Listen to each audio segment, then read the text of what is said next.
You're listening to the Sports Scramble podcast, where four friends serve up a weekly plate of sports with a side of SEC bias.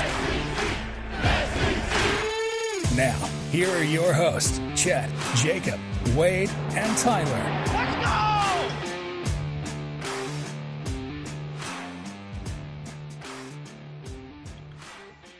Welcome into this week's episode of the Sports Scramble podcast. We've got a trio tonight, myself, Tyler, Wade. Jacob's working at Home Depot, but after the comments we've been getting on his basketball takes, he may not be coming back on the show. I don't know. We'll get into that later in the episode. How was y'all's weekend? Sunday night show. We got some travel for work tomorrow. We had a good weekend, everybody? Yep, had a good weekend. I'm excited. As you see by the title, we're 1 week away from finding out the field is 68 and getting it going. The greatest time of the year to be a sports fan. March Madness kicking off. Yes, that's going to be multiple screens up. You know, YouTube TV, I don't know if y'all use it. They added where you can pick which games are on the multicast. So, huge feature for March Madness. That's a good time to debut it. Yeah. Also, I mean, that was one big thing in football season. People wanted to pick the four games they were watching. I didn't care about the Carolina Panthers facing whoever, right? I knew they were going to lose. I wanted to see some good games, football games. But that'll be huge for March Madness. Wade, about a year ago, you were getting married, so you're coming up on that 1 year anniversary. You're going to be watching March Madness, or you got something special planned? Well, see, this year, I think I can do both, because last year March Madness must have been early because we were watching March Madness the day before the wedding, and maybe even during the wedding. So maybe even during the rehearsal. Yeah. So I feel like March Madness is a little bit late this year, or it was early last year. I don't know the difference, but should be able to do a little bit of each. I'll never forget last year, Princeton and Arizona were playing, and Chet was live betting whenever we were doing the rehearsal to put Princeton. We'll see if we have any crazy bets this year. Yeah, that was one of those signed up bonus bets. I'm sure Belly Up will have a promo code we'll be sending out. But it was a bonus bet, and we were at the rehearsal waiting for the whole rehearsal ceremony to start. I was like, oh, shoot, Arizona and Princeton. Princeton's making this a close game. Let's get a little crazy here on a live money line with 2 minutes left. And they pulled off the upset. So it was amazing. I don't know. We'll see what state I'm in, if it's legal for betting wherever I'm at when we're watching these March Madness. Maybe you'll have to come do a little visit. Yeah, I'm gonna stay in Louisiana. Call work, like, hey, send me to Baton Rouge. I got to stay there for a little bit during March Madness. There we go. Yeah, Neil, constantly trying to get him to sign up along with him to bet some random sport the night before. Yes, that was. I think at that point we were off basketball. We were betting like international soccer, ping pong, Korean table tennis. Well, you got to see the bonus bets. A lot of people don't realize this is they're only valid for like 7 days, and so if you don't bet them, they just get voided, and it's free money you're losing. So. If you run out of stuff to bet on, you might as well just start throwing on whatever's active. I mean, maybe some ice football that Jacob's been talking about. Maybe that's on there. Golf, which we'll get into golf. Big golf season starting up. Springtime, daylight savings time is today. Everybody gets an extra hour of daylight, loses an hour of sleep. I got fit for a new driver yesterday. You see my hat to play more golf. Switching over to a Ping from the TaylorMade. A little better numbers there. So we'll see. We got our big golf video next month. So I'll be debuting the driver. You'll kind of be debuting that to our channel because we haven't recorded a golf video since the WAC. So there's a reason for that. Yeah, we should see how that turns out. I think we're a little better equipped this go around. We'll team it up with Josh over at Rising to the Occasion, and we'll get some good content out. But before we get into golf, because we are going to talk Arnold Palmer and then preview the Players' Championship, we got to talk some football news. And in the title, Michael Thomas potentially out with the Saints. Tyler Wade, a little bit of a Twitter rampage that Michael Thomas went on this weekend, talking about how he loves New Orleans, but he hates Mickey Loomis and what's his name, bum Dennis Allen, all that stuff. What are you seeing, Tyler, Yeah, because this is a free agency situation. We're not trading him anywhere, so we're basically just done. Yeah, I mean he signed a 2-year contract, so he has one more year on his contract. So if they do release him, I guess they just get away from that contract. But even if he does, I think that the team that screams that he's going to is the Kansas City Chiefs. They need wide receiver help so much. I know that, like they say, that he's like a bad thing for the locker room. So we'll see if this thing comes to fruition. It was first reported by Jeff Duncan, reporter out of NOLA.com, and then Michael Thomas class back for words that I cannot say on live air and both on YouTube because we no longer have a YouTube channel if I did say it. So I'm going to just keep that on the down low. But if this is his time with New Orleans, it was a pretty disappointing time. I mean, it was like one or two good seasons that we have out of him in 2019. He won Offensive Player of the Year. I think the first year that he was drafted in 2016 throughout 2019, he had over 500 catches. He was out the majority, actually all of 2021 season. He only had like 60 catches outside of that. So even if it is Michael Thomas out, then your wide receiver group is definitely starting to look pretty thin. You know, Chris Olave would probably be your wide receiver one. And then Rashid Shaheed goes out. So with that, I could definitely see the Saints. They have the number 14 overall pick. They definitely need another edge rusher. Maybe they get the one out of UCLA, or maybe they go with another interior guy. But Brock Bowers is available, and that would be a guy that we're familiar with, Brian Thomas Jr., could definitely be the pick for them at 14. I would love to see the Saints take a skill player at 14, not some offensive lineman, defensive tackle, whatever. I'm tired of seeing that, but that's probably what's going to happen. The Michael Thomas relationship with the Saints, I mean, everybody calls him Slant Boy. It is what it is. With Drew Brees, it was phenomenal, right? Then he has the injury, and then the disagreements with Sean Payton, and then, of course, Dennis Allen, and it's no surprise he doesn't like Derek Carr. He's been pretty vocal about that, and maybe not explicitly saying it, but read between the lines. He says he loves the city of New Orleans, but in the end, I mean, he's a competitor. He's going to go wherever they pay him, and he wants to win a Super Bowl. Kansas City, I think, would be him and Patrick Mahomes would be a menace on that field. I would hate to see him go, but, I mean, I'd love if we could trade him. I don't think that's going to happen.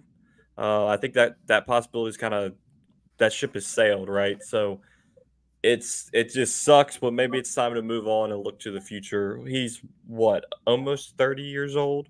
Wide receivers don't last that long in the NFL. We've already given them big money. Maybe we just offload the cap and move on. But, Wade, where would you see him landing potentially? We mentioned Kansas City. Where else good spot for Michael Thomas? Depending on how the AJ Brown stuff shakes out with Philadelphia, I think that's another potential landing spot. AJ Brown could get traded himself or request that a would trade, be kind of a physical wide receiver, similar build. That'd be a good. Hey, we'll take AJ Brown. You'll have Michael Thomas. Let's work that out. Hey, 1 for 1. They've been screwing us in trades back-to-back years. Maybe we get something out of them. Maybe Jacksonville too, if Calvin Ridley ends up walking. Yeah, Calvin's definitely going somewhere else. He can go unite with Mr. Mac Jones, because today it was announced the Patriots are trading Mac Jones to the Jaguars, I think, for a 6th round pick. For the Patriots, it makes sense because they have the number 3 pick. It's probably going to be Jaden Daniels or Drake May, potentially, is what I'm assuming, in this year's draft. Mac Jones' experiment never really worked out. Why pay him to be a backup when you can trade him somewhere else? Have Zappy as your backup, who you don't owe a lot of money to, not a big contract. The Panthers, I mean, I get why they did it, because if Lawrence goes down, you have someone that's at least a starter versus Mr. What's his name? CJ Beathard. Or Bethard, I believe is how you pronounce it. But Beathard's always fun to say. It makes sense, I guess, on both ends. I don't know how the NFL contract works out with Mac Jones. If the Panthers now pick that up, and that they obviously are going to pay him big money because he's a backup. But if I'm Mac Jones, I'm sitting pretty happy. You got that 1st round contract expiring soon. You're a backup in the NFL, which in my opinion is the best job out there. So, Tyler, what do you think of the fit, Mac Jones and Jacksonville? Yeah, I think it's good for both parties. Mac Jones gets to go back to a place that he's familiar with. He doesn't have to deal with like snow and it feel like 20 degrees and every time that he plays. So I think that the Patriots are definitely all locked in on their future. Like you mentioned, they're the number 3 overall pick. You can't go wrong. If Chicago is likely going to go with Caleb Williams, and that leaves you with the 2 best quarterbacks left with Drake May and Jane Daniels. Washington will probably go with a quarterback, so they'll just go with the best quarterback that's available. I'll be shocked if it's anybody else. They do need a wide receiver, but that would be a round 2 pick. So the Gotta Patriots have somebody to throw to him. We'll probably go with a rookie. And then with Jacksonville's side, Trevor Lawrence has been dealing with injuries as of late. And what really hurt them this season, C.J. Beathard wasn't doing it for them. He was great at Iowa, but he's not going to be that, quarterback he's going to lead you to the Super Bowl or anything like that. So I think that this is definitely a big off season for the Jacksonville Jaguars because the team that, Indianapolis, they're going to be getting Anthony Richardson back healthy. They're going to be adding another key piece to their offense. And then the Houston Texans, they were the story of the 2023 season. They have a lot of young talent. And then there's a lot of question marks with the Titans, what their future is going to be. Where does Derrick Henry go in that mix? So I think nonetheless, Mac Jones, he's not going to be a starting quarterback anymore in the NFL. He's just going to have to be a backup. So this is just going to have to be. So I think he's a viable backup, planning for if Trevor Lawrence goes down with another injury again. Besides, I guess, as of recent, Jalen Hurts and Tua, which you could call Jalen an Alabama quarterback. And Tua, obviously, those two being the two, really the only guys from Alabama Alabama always has great quarterbacks, but they don't necessarily translate to the NFL. And we saw that with Mac Jones. Is there anybody out of Alabama that really, besides those two? You had A.J. McCarron. He was good in the XFL, but that was about it. Yeah. Well, that was the thing is Alabama never was really a quarterback-led team until Tua, really. And I guess you got Bryce Young, which the book is still out on him. You don't really know how that's going to pan out. They just won with their backs and their defense. So that's what made that 2017 to 2022 era Alabama team so good was they actually had NFL caliber quarterback play as well. That's true. I think it's a good fit. It was kind of, new coach in New England. Let's clean slate. Let's start over in a rebuild situation. Another NFL news, Fletcher Cox announces retirement from the NFL. I think he was one of the oldest current defensive tackles, if I read that correctly. He's had a long career with the Philadelphia Eagles. And then Baker Mayfield signs a 3-year extension with Tampa Bay, $100 million, $50 million guaranteed. Talk about Baker betting on himself. I think he was cut from Cleveland, right? Or they just let him walk? I think they traded him to Carolina. Did they trade him to Carolina? Is that how? But Carolina cut him. Yeah. Carolina, though, with the past couple of ones, that's where they go to die. And then he went to the Rams. Right. He was on the Rams, and that's when the Bake Show restarted. They were pretty good there. Yeah. He had that one good Thursday night game. Yeah, filled in for Stafford, and that's when the news of the Bake Show started picking back up. And then bet on himself, signed a 1-year deal with the Bucks, and he's taking him to win a playoff game. He's got an extension, $50 million guaranteed. Look at it this way. The Browns are paying Deshaun Watson $250 million guaranteed, something like that, to not play pretty much. He may never see the field again. And then you got Baker, who you could have kept for a cheaper salary, leading teams to playoff victories. So I think Baker won that one. One to Baker, 0 to the Browns. Wade, you mentioned it before the show. They inked that deal with Mike Thomas. The Bucks are going to be scary in the NFC South. As Saints fans, this sucks because we're left with Derek Carr. So it is what it is. Baker was right there, guys. I know we could have gotten Baker for cheap. Instead, we're paying Derek Carr $150 million for 3 years. That nobody. It's one of those things where he restructured his contract, and the fans were upset because that just means we get him for longer. instead of just this year. Other free agency news: Kirk Cousins is expected to make an announcement either tonight or tomorrow on whether or not he's going to test the free agency market or come back to the Vikings. What do y'all predict he's going to do? I think he stays in Minnesota. Oh, we got separate. Okay, Tyler, why do you think he stays in Minnesota? I mean, I just don't think really looking at the free agents, like what else could you get better? Like you could definitely trust the process of the draft, but I think that all the good quarterbacks in this draft class are going to be gone by the time Minnesota's on the clock. So as long as they have a plan and play to get into the top 10 and get the best available quarterback, I mean, there's going to be at least one surprise quarterback going in this first round. Whether that's J.J. McCarthy, Michael Penix, or Bo Nix, it's going to be at least one of the three. I could definitely see it happen. So I think that, I mean, the way that Minnesota's set up, they just locked up Justin Jefferson after there was some rumors. Don't know if it was true that he was going to be traded. That would have been stupid. But you're starting to build a young core around the quarterback that you have. You have Justin Jefferson. And then you also have Jordan Addison, the rookie, as well. Then running back situation, I think that's where they have to draft another running back. I just don't think that Alexander Madison is going to do it for them. He's more of not really an every down back. He's better as a backup running back. So if you want to go after a free agency, I don't think they're going to get Saquon Barkley. Barkley is sounding like he's going to stay in the NFC East, maybe go to the Cowboys or to the Eagles. We'll see about that. But I think you can't really, with the rookie quarterbacks available and the quarterbacks on the free agency, just got to stick with Kirk Cousins for at least one more year. Yeah, well, I believe they cut Madison, or they released him. Didn't they have Cam Akers and then he tore his ACL? Or right now it's Ty Chandler is their RB1 at the moment. Yeah, so I would imagine they draft somebody, right? Another weapon, TJ Hawkinson's over there in tight end. So they've got the weapons. I think Kurt Cobain should hang out and retire there. It's one of those iffy things. Like he has his moments, he has his primetime Kirk, and then he has his moments where he's just a dud.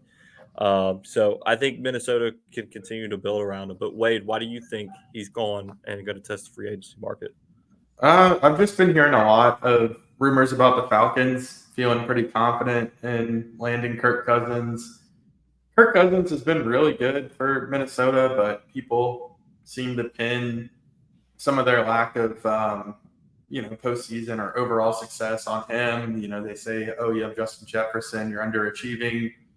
I could see him just wanting to get out of the noise and head down to Atlanta. Another team to keep an eye on is the Broncos. Both of those teams, Atlanta and Denver, are going to be picking in the back half of the top 10, 11, 12 kind of area.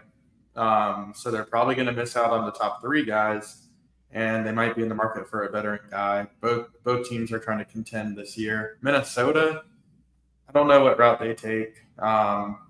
If he does leave, I think you could potentially get a guy like Penix or Bo Nix. I don't know if that's the long-term answer. Might be better off trying to sign another veteran. But it'll be interesting. And honestly, if Justin Fields wasn't in the division, that would be a slam dunk trade for me. I just don't see Chicago willing to do that in the division.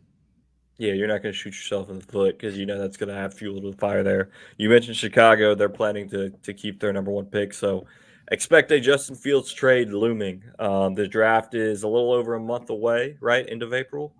Or is it the beginning of April? End of April. Yeah. Expect a Justin Fields trade to come up soon. Off season, not a whole lot. Of course, we'll keep you updated on that. But let's get to our first segment this week with some hidden gems. Tyler, I'm gonna let you start it off. I got some interesting headlines out of Vanderbilt. An ex-Vanderbilt quarterback who only threw 17 passes is claiming that an Italian mob offered him cash to fix SEC football game. And that is none other than, if you haven't ever heard about this guy, Mo Hansen. The Italian mob, he's claiming, offered him over $300,000 to fix college football game when he was the quarterback for the Commodores back in 2018 and 2019. He made the claim, of course, on the podcast like we're on right now. So, yeah, that is definitely hidden gem out there in Vanderbilt. So I read that story. First thing that makes me think he's BS is because you don't have to pay Vanderbilt to throw a football game. They're going to lose regardless. They're going to do it themselves. He mentioned something that he didn't name any other players because they're currently in the NFL. He said something about Alabama they were in Alabama, had their hand in Alabama games, which I guess they had them to win, obviously, because they were pretty dominant during that stretch. But I just go back to the Vanderbilt guy who you said he threw 17 passes. I mean, dude, they obviously aren't going to pay you to lose a football game. You're going to lose it to begin with. You're playing for Vanderbilt, right? So I think he's trying to stay relevant here, Tyler. But that's a good hidden gem. It's an interesting one. Wade, what do you got? All right, I want to talk about the Savannah Bananas baseball extravaganza, whatever you want to call it. In Houston this weekend, yep. Yeah, they were just in Houston. They're coming to Baton Rouge next weekend for a 3-game set. I unfortunately lost the ticket lottery. I did not get tickets. Dang. Over 250,000 people put in for tickets in Baton Rouge, and Baton Rouge's population is 240,000. So, wow, it was very much in demand. Alex Box Stadium. You might as well put it in Tiger Stadium with that many. Yeah, really. You don't need a regulation field. But, the stadium, it holds 9,000, 10,000 people. I think it holds 12 standing room and all that, because we've had 12 to maybe 13,000 people there, that Tennessee series last year. So you can pack it full. Yeah, but that's only 40,000 max over 3 days. Yeah. So less than a fifth of the people that put in were getting tickets. But I thought it was interesting that they sold out the one night gig in Houston at Minute Maid Park. It was a really cool environment. I like what they're doing there. I mean, I'm a baseball traditionalist. I don't need backflips and stuff to enjoy the game, but I think it has its place, and I think it's cool that they've embraced it. I'm just curious, is this a market because it's only them, or who do they is this play? Something that can be expanded upon? I'm wondering who do they get to play them? Is it the same 2 teams every time? Yeah, they employ 2 rosters now. Okay. And so they used to be a summer league team, and they would do the entertainment stuff during the school year. And then when the guys would get done with college baseball, they would actually play a summer league. And they were goofy and they had fun, but they actually played in a physical league. But now they employ 50 or 60 guys year round, and they travel around and do entertainment. And then when they're not traveling, they do, a few games a week in Savannah. Yeah, because I'm familiar with them, right? I see the clips on TikTok, but I've always wondered the other team, who. So I guess it's all Neil left a comment. It's like the Globetrotters. They always play the Generals. Yeah. Yeah. Okay. Did you see the backflip in center field to make that was pretty cool? Yeah, that was pretty Clemens impressive. got himself innings of work last night. Yeah, they brought back Roger Clemens to throw a couple innings in Houston. That was cool. The backflip, I was trying to watch it because I was thinking maybe he made it and then he did a backflip. No, he is in midair, catches the ball, and it's mid backflip. That's impressive. The stuff they do is it's funny for one, but then it's just downright impressive that you're doing that while playing baseball. The pitcher will make a pitch and his kick will be into the splits and he still throws a strike. That's pretty neat. That's a good one.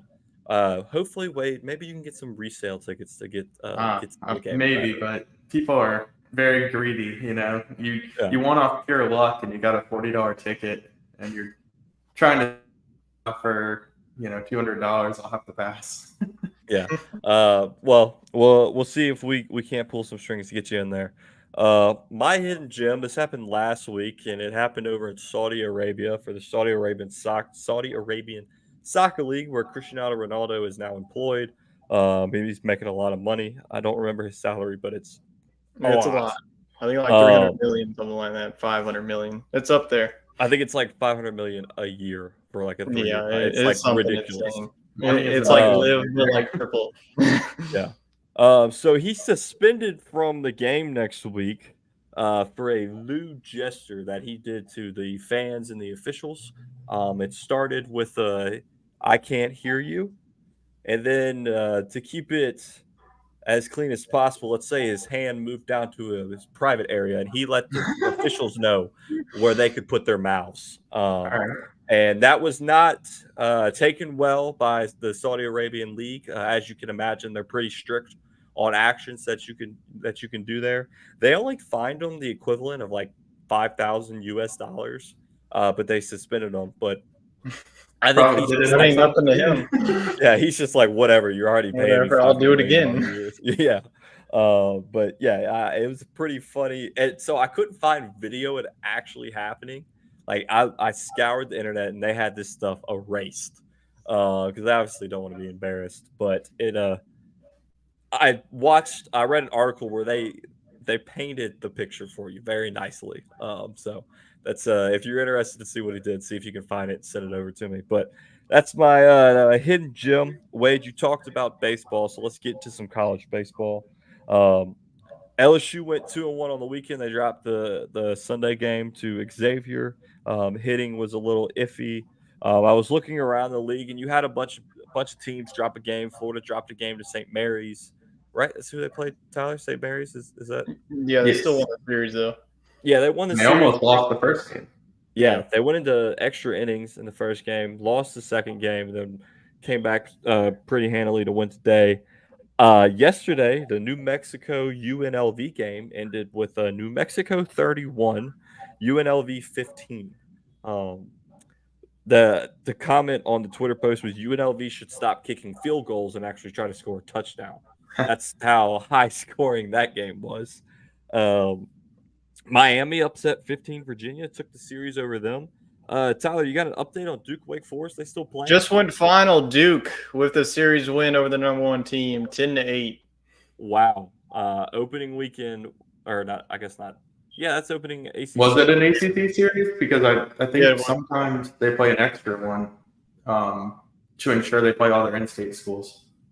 I have no idea, but I'm just going to go ahead and say that it is an ACC series. They did that in football a couple years ago. Yeah. TCU avoided the sweep, but they lost their series to Kansas. They had a extra inning comeback win today, or not extra innings, late inning heroics today to beat Kansas and avoid a sweep. So baseball, it's starting to kick up. Parity going on. LSU opens SEC play next week. I know y'all are baseball fiends. So any other around the league news, crazy headlines that you saw from this weekend? Some big teams dropping an L. Kentucky got swept by Kennesaw State. I think just overall the product of baseball and college is getting better. And I think when they expanded the scholarships, I thought that maybe some of the smaller schools would struggle because before you had partial scholarships, some guys would go to a smaller school to get more of a scholarship. That's not necessarily the case anymore, but I think more guys are avoiding the MLB draft and they're coming to college, and it's just led to some really good baseball. Even the schools up north are coming down south and playing real well. So I think it's a national product, which is really good. Yeah, I mean, you see guys improve their draft stock tremendously, spending 3 or 4 years in college. To really, like, as a minor league player, you get paid nothing. NIL, you have potential to make some money, and then when you go to the pros, potentially you have some stocked up, and you can get through those minors a little easily, minor league season a little easily, until you get upgraded, I guess you could say, or promoted. I'm looking at some headlines. UC Irvine scored 71 runs this weekend. That's my dog of the week right there. Okay, well then I won't say. I'll let you. They went 3-1 on the crazy. weekend. 71 runs. Yeah, that's how they lost. They weren't even at their home stadium. It was a tournament in Fresno, and they did it against 2 different schools. Yeah, They did lose wild. once though. They lost 13-1 to Fresno State, so they needed to save some of the runs. I'm trying to see any other Texas. The team that caught my eye this week was Tennessee. They got the sweep over Illinois. They won 6-3 on Friday. Saturday, this is when they really exploded. 24-1 victory on Saturday, and then today on Sunday they won 8-3. So I don't know how good Illinois is at baseball. They haven't looked too great, but Tennessee's offense. I know that they're playing in their home ballpark, but they're starting to rake. Yeah. Texas A&M remained undefeated. They were on the ropes against University of Rhode Island. Extra innings today. Hit a walk-off to win 12-11. I'm just kind of looking through some headlines here. They were up 11. Rhode Island was up 11-7 in the 7th, and A&M chipped away to get that done in the 10th. But talk about the Xavier pitcher today. This is just kind of a know where you are, bro. Of course, they've already lost the series. LSU took the first 2 games, and they beat LSU 2-1. And their closer stared down the LSU dugout as he walked off the mound. Buddy, okay, I guess you won, but you lost the series. I wouldn't. You're not that great. Know your place is one thing, and maybe that's just coming from an LSU fan. But yeah, it's starting to get heated, starting to pick up. Spring is starting, so college baseball is on the rise.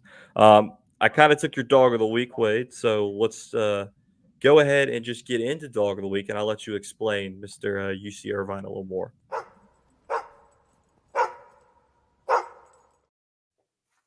Dog of the week, everyone's favorite segment. Wade, we'll let you start it. All right, so as we mentioned, UC Irvine, 71 runs in 4 games. They won the little 3-team tournament up in Fresno State. Columbia was the team they put the beat down on the most. They scored 32 on Thursday or Friday, and then they came back and scored 25 on them yesterday. So they definitely had their number. They beat Fresno State the first day 13-4, then Columbia 32-2. They lost to Fresno State the day after 13-1. So they got beat pretty bad, and they took their frustrations out on Columbia, beating them 25-7. I think they hit 5 grand slams over the tournament. So just a lot of home runs. I mean, that's a team that in the 90s was like on fire. Them and Long Beach State were right up there with Southern Cal and UCLA. So it's fun for college baseball, and the California teams are good. So I hope they're legit. They're 13-1. That loss to Fresno was their only loss on the year.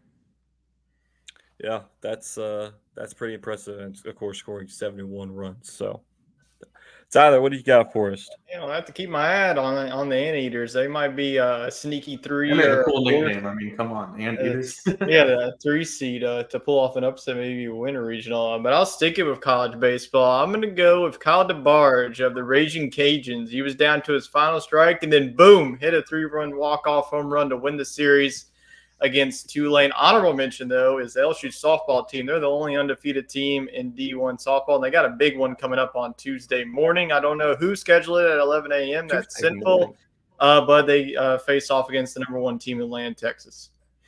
It must be a tournament or something. No, it's not. It's just like a midweek game.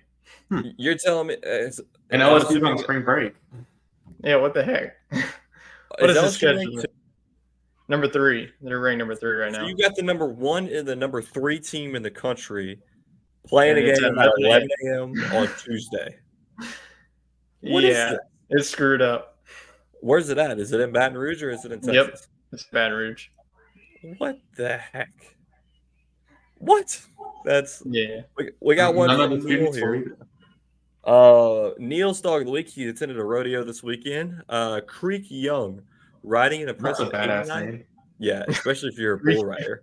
89.5, getting the win by a single point to win the American Finals on bulls. You ever watch this bull riding, Wade? I know you must have been like born in a creek or something to have that name. Creek Young. This bull riding stuff is no joke, man. All right, I've gone to the Houston rodeo a couple times. It's insane. 8 seconds doesn't seem like a long time, but when you're on the back of a bull, shoot, it is. It seems like an eternity. That's insane.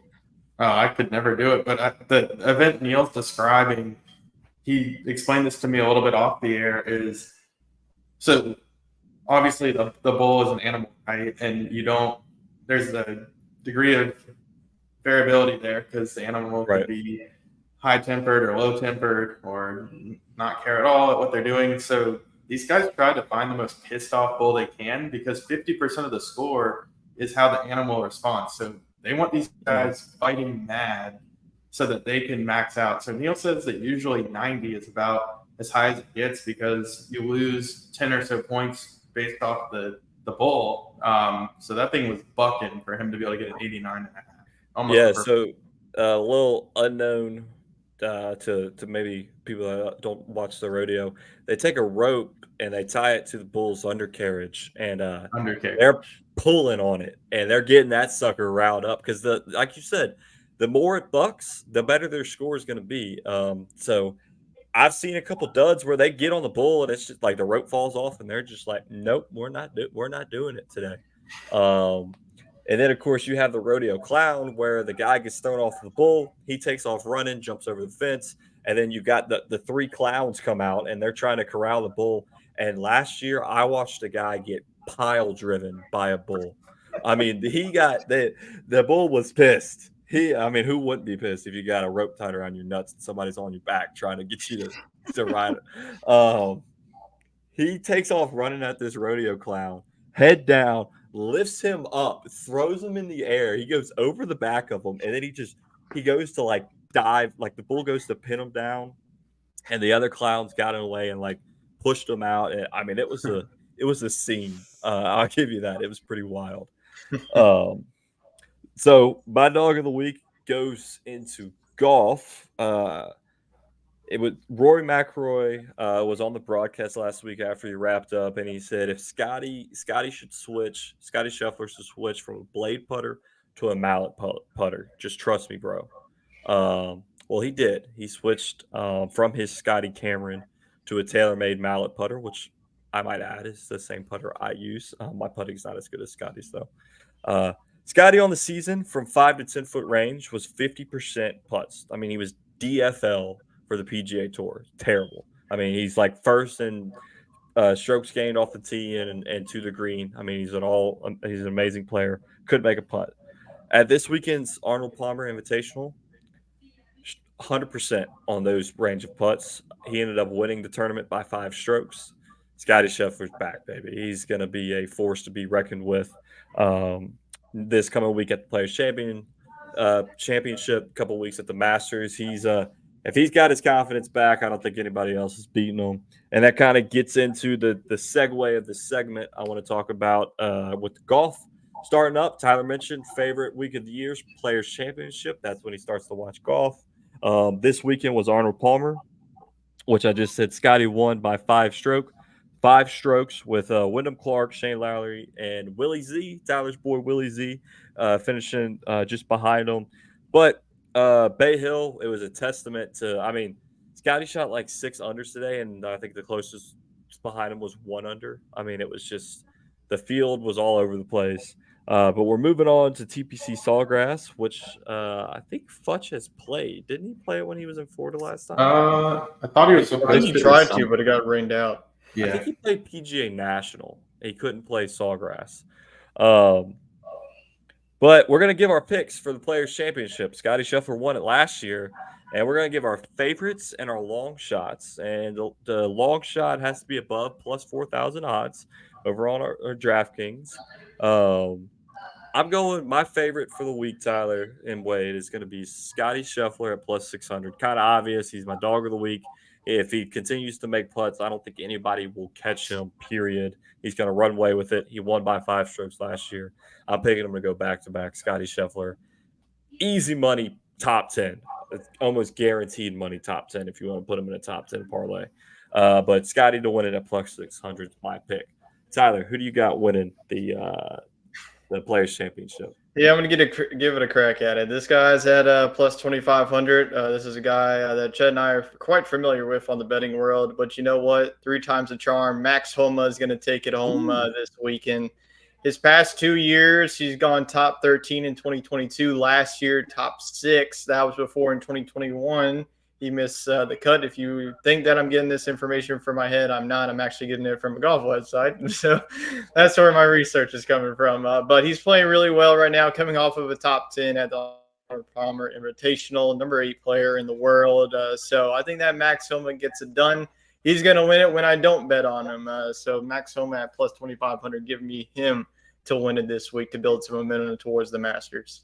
He always screws us when we bet on him. I'm not betting. So hopefully, you're just picking him. You're not putting the actual money on it. I'm just. Hopefully, he does something good for you here, Tyler. Wade, who's your pick? And then we'll get at the long shots. I have to agree with you, Chet. Scottie's just on fire. Just another Florida course for the guy, and I think he takes home the cake back-to-back weeks here. And then I'll throw it around the horn, get the long shots going. I'm gonna switch it up. I usually throw some JM out there, but I'm gonna go with the guy who's been there, done that on the big stage, who's kind of just lost with a bunch of names down there, and that's Cameron Young. I mean, I know that he made the switch over to Live, and he's been playing back in the States sporadically for these majors, but I feel like he's got the talent to do it, and I just feel like plus 4,000 or plus 4,500 on him. I mean, maybe not to win it, but a good guy to look into for like a top 10 bet or something. So the Live Cameron is Cam Smith, so you may be a little confused there, but he has been playing good. Cam Young in the past. That's usually who Jacob's long shot pick is. So yeah, you're on the right track there. Well, then maybe that's why Cameron Young was so far down and not Cam Smith. Yeah, and plus the players is only PGA Tour anyway, so we won't see any Live guys till the Masters. But Cam Young is definitely a good sneaky pick. He's an absolute bomber of the golf ball, but he does struggle with that putting, so we'll see how he adapts in Florida. My long shot, he was plus 4,500. Yep. Finished third today. Finished T4 last week. Not great at the Phoenix Open, but I think maybe he might have partied a little too much in Scottsdale. And then had T25 at Torrey Pines. Shane Lowry. He's been on a little bit of a heater. Listened to an interview we had a couple of weeks ago. Absolutely love him. He's a gem of a golf player. An Irishman. I think for a long shot, he's been playing really well. The putting's been there. It is St. Patrick's Day weekend. It is. Ooh, oh boy! If he's wearing green, he's winning. Yes, St. Patrick's Day weekend, maybe Sunday green. Sunday is St. Patrick's Day, so he's a contention. I think that's giving him that extra boost. So if you're looking for a luck of the Irish. Luck of the Irish, Shane Lowry at plus 4,500. Tyler, who's your long shot? I know you said long shot is plus 4,000, but you know what? I'm going to sneak in one for plus 3,500. Go with the Englishman, Tommy Fleetwood. Fleetwood, he's 33 years old, and he still has not won anything on the PGA Tour, and I think he gets it done on St. Patrick's Day. You know what? He's also done well as well. If you remember on last Saturday, thank you, Forrest, for this wonderful information. He shot 65 on the Saturday round, so that's pretty darn good. I couldn't even touch 65, not even on Wii Sports if I tried. But I think that last time he played well. He's not coming off a great at Arnold Palmer. He shot an 80 in his second round. He eventually got cut. So I think, you play bad one week, and you can come back next week and play like your hair is on fire. So I'm going to go with the Englishman, Tommy Fleetwood. A little bit of extra motivation from him coming off being cut, maybe. I like it, Tyler. Yep. I like it. Other news surrounding the Players' Championship, Tiger Woods will not be playing. Everybody kind of thought that was going to be what he played before the Masters, but it's looking like we won't see him until Masters weekend. You're going to be betting on him again? No. I think my time of betting on it's just so hard because it's Tiger Woods, and it's like plus 20,000 for him to win. Like, I mean, those odds are insane. We'll be hosting a Masters Super Show over on Belly Up Sports, so make sure you subscribe to their YouTube channel.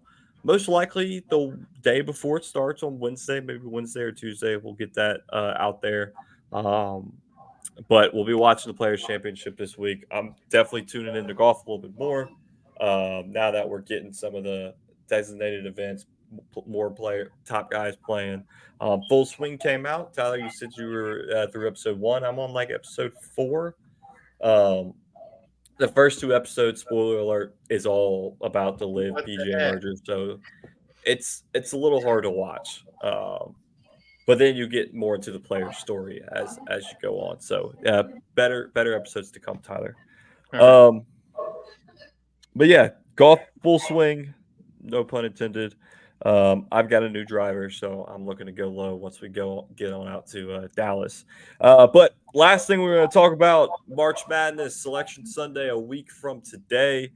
We've all been assigned a region by Tyler, and Tyler will take up Futch's. So Tyler, take it away with what we're doing for March Madness this week.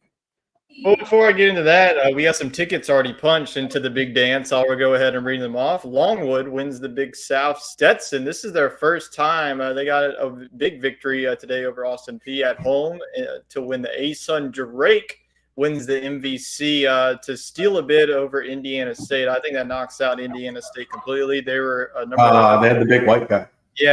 Yeah, I know. I think that Indiana State was going to be the big favorite, but Drake, once again, they were in the dance last year before Miami went on that big run. And then Morehead State won the OVC, Ohio Valley Conference, over Arkansas Little Rock. Arkansas Little Rock was the favorite to take that conference, but Morehead State won that one. Championship week is going to be rolling through, so going to be a lot of auto bids. Champ week is going to finish up on Sunday with the Big Ten. That will be the final championship. And then we'll have the selection show on Sunday. And you might have our show on Sunday as well. It just depends if Jacob's working or not. If you don't, you're going to have us on Monday, and then you'll have SEC talk on Sunday. So there's going to be bracket shows on back-to-back days nonetheless. So we're going to be doing another experiment here, getting our prep ready for March Madness. So like Chet mentioned, for our bracket show that we're going to be doing next week, we're all going to be assigned a region to take over. Wade, you're going to be the Midwest, Jacob's in the East, Chet's in the South, and I'm in the West. So what we're going to do, we're going to be going through the latest bracketology that we have with us on CBS. We're going to be saying, right, if the tournament were today, who's going to the region, who outside of the 1 seed can make a deep run in March Madness, and who could pull off the upset in the bracket. So first off, let's go through who's going to win the region. Wade, why don't you kick it off since you had the number 1 overall seed, Purdue region being in the Midwest? Well, I could throw it to Purdue, the number 1 overall seed. That would be so fun, right? Yeah, I tried doing that with my bracket last year, and it didn't work well. We got some big players in this region, like Creighton. We talked about them last week. Kentucky at the moment I'm in the West or the Midwest? Midwest, right? Okay. Yeah, we are going off the Midwest. I think last week we had them in the West, so that's why I'm thrown off. And then Baylor, they're a 2 seed. They're always dangerous. They're well coached. So yeah, I think it's going to be the field instead of Purdue. San Diego State's there too. You know what? I think Kentucky's a team that's going to get hot this year. So I feel like they're a veteran bunch. They've kind of taken some lumps in the SEC, but I think they're still one of the more consistent teams in the SEC, and they can score with just about anybody. And I just think they have the right mix of star power and experience to make a run. Kind of when the spotlight's off them, like Duke. Whenever you expect Duke and Kentucky to not do good, they surprise you and end up in the Final Four. When you expect them to do well, they get bounced round 1 to St. Peter's. Right, Tyler? That is true. So yeah, I'm definitely liking what Kentucky is seeing, which makes me scared. I feel like once again I'm going to be picking them to the Final Four, and they're going to be losing to Vermont, which they would be bracketed up in. I'll take Jacob's region in the East. So the 4 seeds right now in the East to our audio listeners, since y'all have it: UConn, North Carolina, Iowa State, and Alabama. I think that this is UConn's region to lose, in my opinion. I think that North Carolina, Iowa State's they got a really solid defense. I don't really trust Alabama. If they're not hot from the 3-point land, then they're going to get knocked out in I'm liking that 13 seed that they're paired up against McNeese. So I think that the reigning champs, they're looking unbeatable at this point. I think that they're going to cruise through their Big East conference tournament. It wouldn't surprise me if it's UConn and Creighton in the championship, but I think in the East, especially if you the way that you look at it, they get their first 2-round games in Brooklyn and then the finals in Boston. They don't really have to leave much. Like their fans are going to really travel with them. So they really get home court advantage throughout this East bracket. So I think that UConn's going to be a tough out in the East. Chet, why don't you take us down to the South? So I have a bone to pick with the so-called South bracket.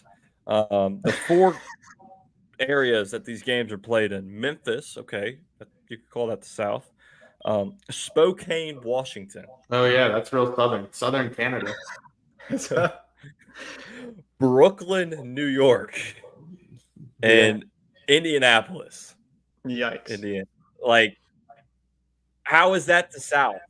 Tell me. I know the final game is played in Dallas, but how? Like, come on.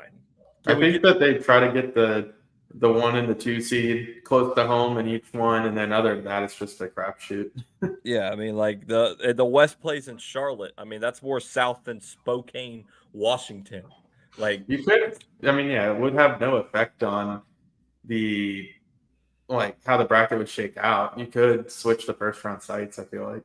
Yeah, like the teams that are predicted to play in Spokane are Auburn, Illinois, Samford, and App State. Yeah, throw them in Charlotte, call it a day. It doesn't make any sense. But okay, so my top 4 seeds currently, according to the CBS brackets, you've got Houston, Marquette, Duke, and Illinois. I'm going homer pick here. I'm going Houston. I just watched them beat Kansas by 30. Like, I mean, Houston has looked insane all year. Purdue is the number 1 seed, right, Tyler? So I think Houston may be the second 1 seed. Well, UConn I think is the 2, and UConn is the 3. So yeah, I mean, if Houston makes it to the regional final in Dallas, they're not losing. No, I mean that's a home game. I mean they play their first game currently against Quinnipiac. I think it's Quinnipiac. Yeah. Where the heck is that? Canada? Who knows? It's in Philadelphia. Let me.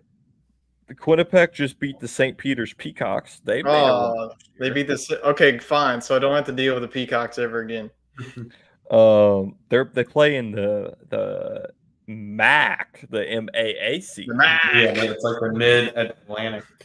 The Mid-America. Yeah, it's like the Mid-American MAC, and then you got the MAC, the extra A there. The Quinnipiac Bobcats. But I'm going Houston to win that one. That's my pick. Yeah. All right, let's kick it off to the West. Your top 4 seeds are Tennessee, who's the number 1 seed. Arizona is the 2, who just lost to USC and Bronny James. 3 seed is Kansas, who just got boat raced by Houston. They lost by 30. And then BYU, the 4 seed. I think that this is pretty simple for me. I think Tennessee. I think that Kansas, they're trending in the wrong direction. Arizona, they got experience, but I don't know, man. They're I don't know. Arizona, I feel like every season they just go out early. So I can't pick them. I think that this is the year that Rick Barnes' squad finally makes it to the Final Four. They've been like, that's their kryptonite. They could get to the Sweet 16 Elite 8, but they can't get to the Final Four. I think that they have the talent to do it with Dalton Connect, Santiago Vescovi, and then also Sakai Ziegler. I think that this is the year that the Volunteers can make it all the way. I know that I want to go chalk again, but I'm going to go for 1 seed. I think by the time that we fill out our brackets, it's not going to happen. All right, let's go back to the Midwest. Wade, you pretty much already picked a number 1 outside the number 1 seed to make a deep run. So maybe give us another team that can make a deep run in the Midwest. Yeah, I think an insurance pick. I like Creighton. I mean, I know that they were a team I sold last week, but I love Creighton. That was more of a shock value pick, but I'll settle in on the Blue Jays. I mean, the Big East is going to be very well represented in this tournament, and they're very battle tested. So I think I want to see how Creighton stacks up against UConn. in a potential Big East championship. But regardless, I'll give them the nod for now. I think this is a team that could play their way to a 2 seed and might end up somewhere else, though, by the time we pick this. Yeah, I'm going to go to the East. I'm trying to think of what Jacob's mind would pick. I see Florida Atlantic in this one, but they would be paired up against UConn. Jacob's pretty high on UConn. I'm going to go with a team that he's really been high on if he makes it out of the Ivy League, Princeton at the 11th seed. I think that they get a very favorable matchup in Nevada.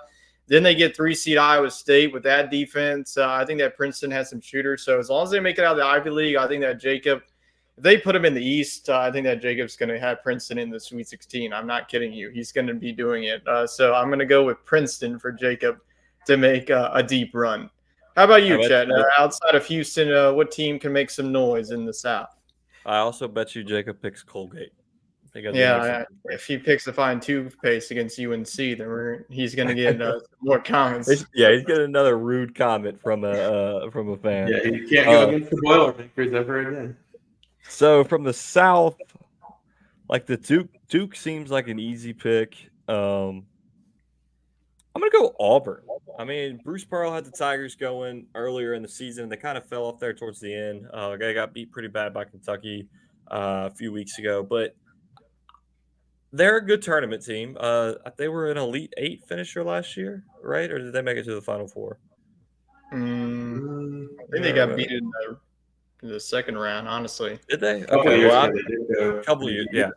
I think they got matched up again against Houston last year. They beat Iowa, and then they got boat raced by Houston in the second round. So let's hope. Well, they're kind of matched up against Houston right now, so maybe I change my pick. All right, I'm switching it to Duke. Blue Devils, Flopakowski. They're rocking and rolling. That is a safe one. I'll go to the West. I am eyeing 2 teams here. I'm either between South Carolina and BYU, but I'm going to go with BYU. If you watch this team, they got some absolute dogs on this team. If you get paired, I know that they have. Talk them, though. Don't trash talk. They don't like that. They don't like that. They get a scary team in the first round of UC Irvine. UC Irvine is one of the 13 seeds that can give one of these lower seeds a little bit of trouble. But I think that BYU, the way that they're set up, if they get South Carolina, I feel like South Carolina is a little bit vulnerable. But that's a team I feel like that just wins ugly, but continues to win. But I am going to go with BYU. I mean, they were second in the Big 12, as low of a conference that is. And that was their first year in the Big 12. So I think that BYU, that's one of those teams. If they get a favorable draw, they could go on a real deep run. Let's finish it off with a double-digit seed that could pull off an upset here. Let's go to the Midwest. What team you eyeing to pull off an upset? Just the pick I've been waiting for. All right, so, now I think this is incorrect. Indiana State probably won't make the tournament. They're out. So I'm going to go with Grand Canyon. The team with the most wins. They're electric. You got the history lesson. Grand Canyon, baby. 12 teams do well, They should take a push. This whole region, though, is loaded with sleepers. I mean, Florida is a 7 seed. If they were to slip into a double-digit seed, I would still like them in a 10-7 game. We talked about San Diego State a little bit too. So, but for now, as it stands, I'll go Grand Canyon. Yeah, Jacob's region. He would probably, if he was on the show, he would say Richmond. But since I'm his voice, you know who I'm rolling with. I'm going with the General Wade with McNeese State pulling off the upset over number 4 Alabama. I think that if they beat Alabama, they could go on to the Sweet 16. I think that Texas Tech is vulnerable, and then you get a date with UConn, and maybe you can shock the world. Who knows? But yeah, McNeese State only 3 losses on the season. We'll see if they can run it all. I mean, I could look like a complete idiot if they don't win their Southland Conference championship this week. Sure. But I think the way that McNeese has been playing, I think that they're going to be a very popular upset pick. So is that a one-bid conference? You think? What? Do you think that's a one-bid conference? Like, does McNeese? Yeah, it's going to be a one-bid conference. I think that their net isn't that great. Like, the A10 is going to get more. You're probably going to get Richmond if they win it, and then you get Dayton as well. Chet, who do you think you can makes a shock here in the South? So Between Charleston or Eastern Washington. Eastern Washington's the only What? team that should be playing in Spokane, but they're playing in Indianapolis. I'm going like 14 and 15 seed. That's a big upset. Charleston's playing Duke. Eastern Washington's playing Marquette. I really want to pick the College Charleston just for Wade, but I think I'm going to go with the Eastern Washington Eagles. First in the Big Sky Conference, finished 15-3, 21-10 overall. Give me Eastern Washington, currently projected to play Marquette, pulling off the upset here. Yeah, I'm going to roll for another 12 here. Hate to do this, but against your Gamecocks, against South Florida. I know that they just lost against Tulsa that just ended their 18-game winning streak, but it's time for them to get another winning streak. I think that I don't know. I can't buy much into South Carolina. That's just a team. They keep on winning, but they don't look good when they win. But another one to look at, Toledo over Kansas. I think that Kansas, they're one of those early teams that could lose in round one. I think that a MAC team, you got to pick somebody out of the MAC. And Toledo, they're good on the football field. They got to be good on the basketball field. On the hardwood. They got to be good on the hardwood. The MAC, not the MAC. Yeah, that's it. That's there are multiple MACs in the basketball. That's pretty much it. Going to be us for our college basketball talk. The next time we talk about it, it's going to be the real deal. Yes, I'm sir. excited for it. Filling out the brackets. Are we picking a bracket this time next week? Yeah, we are. Yeah, we'll do the regions we just picked.